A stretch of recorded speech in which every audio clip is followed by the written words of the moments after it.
In your time here, has there been any changes, in terms of the off-season conditioning and program, or is that pretty much kind of the same thing you've done the past years? No, it's much different every year.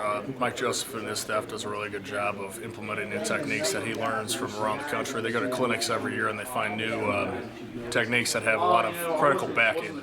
And if they don't have credible backing, then they're not going to do it. So there's some stuff we did my freshman year that they found new research that said, well, that may not be the best thing to do. This may be the best thing to do. So we're constantly changing our workout regime and our workout program to kind of meet the modern day student athlete. Well, so what has changed? What's been tweaked here in this latest offseason? I mean, it's definitely been like these, for example. These are called they're called a Whoop, and it's a system that monitors your heart rate, your sleep, how much strain you're putting on your body. And it's a smart way for the coaches and staff and the players to be able to see what their actual numbers are when it comes to their performance, their sleep, to everything, all the intangibles that make you into a great athlete. Can that go too far where you feel like, because I talked to Mike Joseph about that, and he said, Sure. I don't want them to feel like, they're chained up dogs either, Yeah. and they're always being monitored. Kind of what's the balance there? The good thing is that none of us really feel like we're, the good thing is that he did is right when we got these bands and when we got this new program, he said, anyone that doesn't feel comfortable doing this, you can hand this back in and we can give it to the next guy that wants it. So that was the good thing. Obviously, none of us really wanted to do that because we all we're committed to trying to win the Big 12, trying to get to that college football playoff. So we're all taking this offseason very seriously and monitoring everything we do, everything we eat, every time we fall asleep, and so on and so forth. What's the biggest thing you learned about yourself in terms of wearing that in your Not really that much, because last year we did the Rise Sleep, and Rise Sleep, like I was saying, we just constantly try to find them. And when I came here from the University of Michigan, when you're at a place, you think that they're the geniuses, they're the guys that know everything. So you get here and you're like, well, what do you know? And it really was a pleasant surprise being around arguably the best strength staff in the country.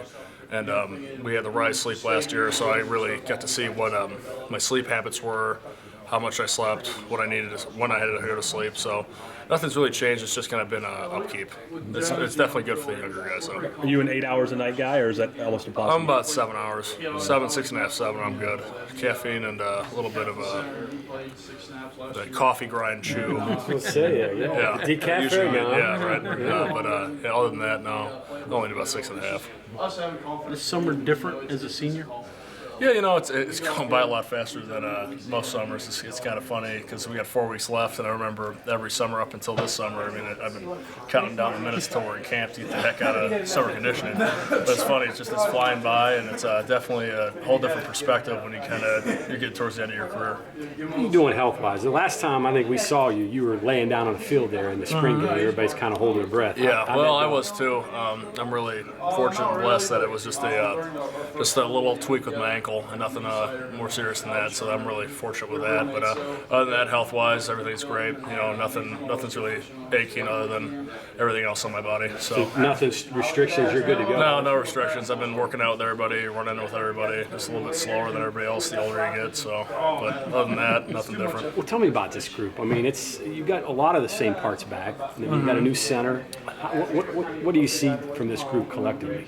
Collectively, I see something that is pleasantly surprising, because I really did not think we could easily replace Adam Pankey, Tony Mateo, Marcel Lazar, Tyler Orlowski, all those guys. It's very hard to replace all those veteran guys. And Matt Jones, Colton continuing to develop, Yadney coming in, really getting his head back in the game, and Josh Sills really coming back into it. Grant really kind of embracing that senior leadership role and really getting to a point where we can be comfortable with having him in. And I think that we're going to be a much better line than I anticipated when I had to say goodbye to Tyler Orlowski and all those guys last year. So I think we're going to be pretty dang good up front.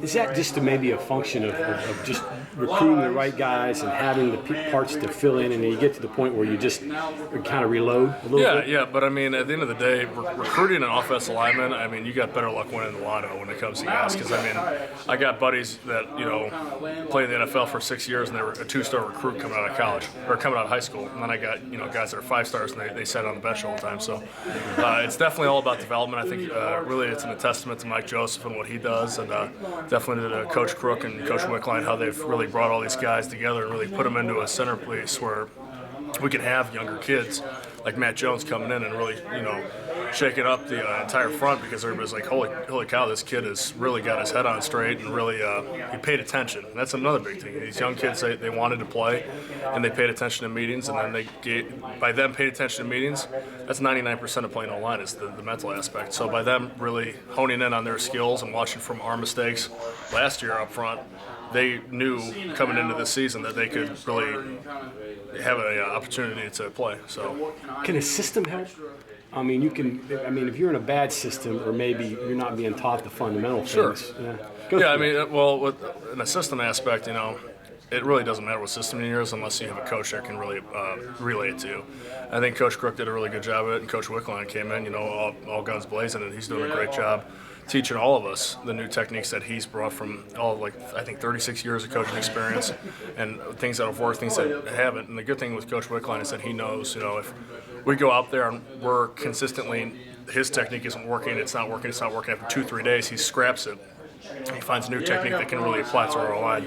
So I think just having a coaching staff like ours that really knows how to hone in on our strengths and weaknesses and change certain aspects of what we're doing in practice can really help us as a unit and an O-line and an offense. I don't know if I ever asked you,